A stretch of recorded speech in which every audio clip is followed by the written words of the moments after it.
Hola, ¿cómo están? Mi nombre es Ulises Hernández, soy contador y me encuentro laborando en la administración de una empresa. En esta ocasión me toca compartir con ustedes un tema que para muchos puede ser conocido, pero para pocos realmente comprendido. Se trata de las normas protectoras del salario, que no son otra cosa nada más que una serie de medidas que buscan la protección de la principal fuente de subsistencia del trabajador y de su familia. Sin más preámbulos, los invito a que iniciemos con este tema. En este sentido, la Ley Federal del Trabajo establece que el salario goza de preferencia de pago, inclusive sobre cualquier otra deuda del patrón, llámese cualquier crédito fiscal o cualquier pago que tenga que enterarse ante el Instituto Mexicano del Seguro Social. Una vez liquidados los salarios, inmediatamente después se tendrá que cumplir con estas obligaciones en la Secretaría de Hacienda y Crédito Público y ante el Instituto Mexicano del Seguro Social. Por otro lado, el derecho del trabajador a percibir un salario es un derecho irrenunciable, por lo cual es nula toda cesión de derecho hacia un tercero o hacia el propio patrón. En este sentido, la ley establece que el salario es la principal fuente de subsistencia del trabajador, por lo tanto, es nula toda transición del derecho. Cabe señalar que el patrón tiene la obligación de entregar el salario directamente al trabajador y que únicamente a través de una real imposibilidad de cobro, el trabajador puede otorgar el derecho a un tercero a través de una carta poder suscrita ante dos testigos. Esto lo establece la Ley Federal del Trabajo en su artículo 100. Además establece que todo salario es inembargable, a menos que un juez determine lo contrario, como por ejemplo a través de una pensión alimenticia. El Instituto Mexicano del Seguro Social, por su parte, obliga al patrón a que se inscriba y a que se registre ante el instituto. De igual manera, tiene la obligación de registrar a todos sus trabajadores. El salario con el cual el patrón deba de registrar a sus trabajadores será la base con la cual se determinarán las cuotas obrero-patronales, las cuales se deberán enterar en tiempo y forma ante el instituto. De igual manera, el salario base con el que quede registrado el trabajador será la base con la cual se determinarán los cálculos para todas las prestaciones en dinero para el propio trabajador y sus beneficiarios legales. De aquí la importancia de que el trabajador cuide que el patrón los registre ante el instituto con el salario real que ellos están percibiendo.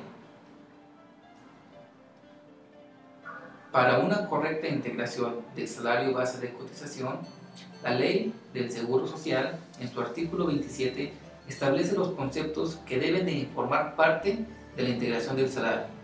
De la misma manera, establece cuáles serán los elementos que no formarán parte del salario base de cotización.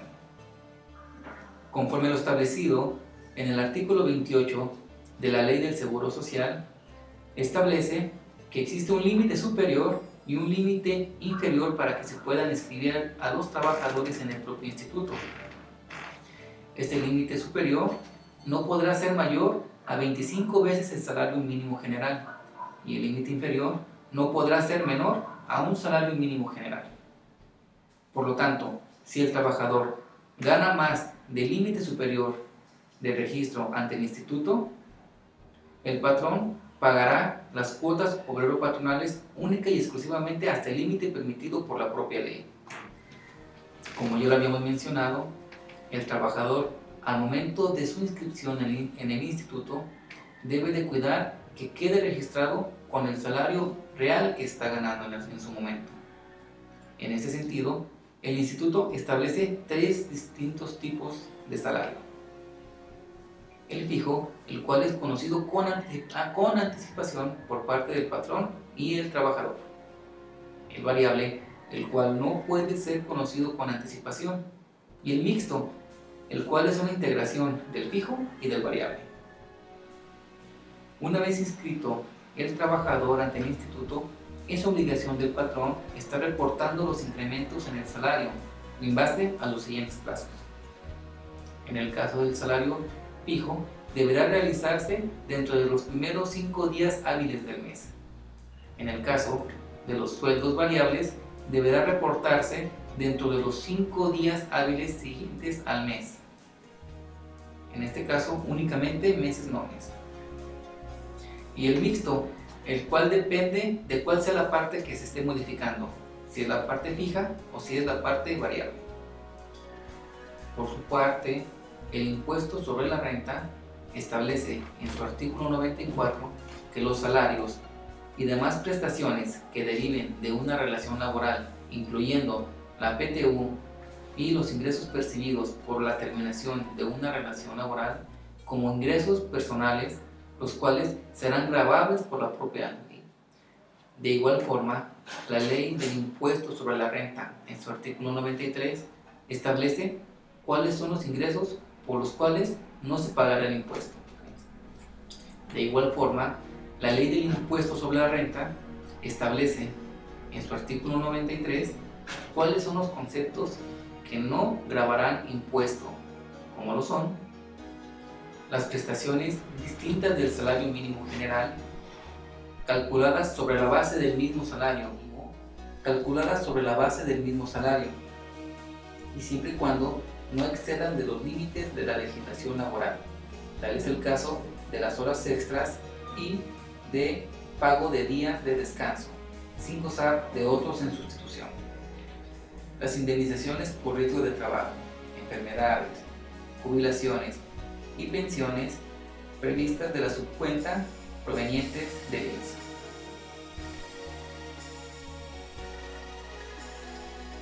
Los percibidos con motivo de reembolsos médicos, dentales o funerarios, y siempre y cuando sean establecidos de manera general y estén establecidos en los contratos de trabajo.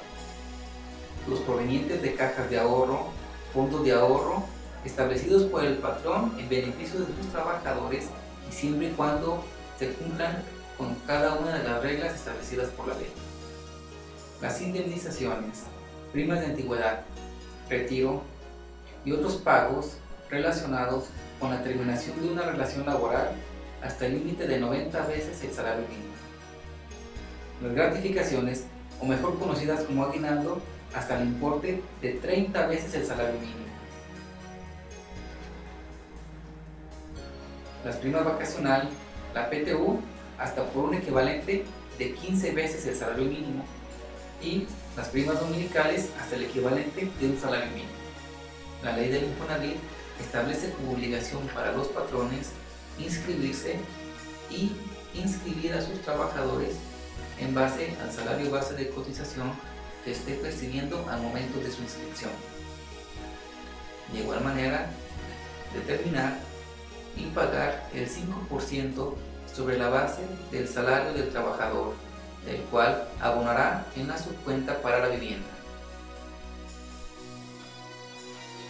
Proporcionar información al trabajador respecto de los pagos y periodicidad de cada uno de ellos que realiza el patrón en favor del trabajador, así como hacer los descuentos de los salarios de cada uno de los trabajadores cada vez que ellos adquieran algún crédito de Infonavit, así como hacer los descuentos de sus trabajadores en el salario para destinarlos en el abono de los créditos determinados por el propio instituto. Como podemos ver, son muchas las medidas que a bien han determinado los legisladores buscando garantizar la protección del salario. Sin embargo, aún estamos lejos de poder garantizar un salario digno que garantice para cada uno de los trabajadores una vida digna. Muchas gracias. Nos vemos en la siguiente cápsula. Para cualquier duda, los podemos atender a través de la plataforma en Derecho Diplomado.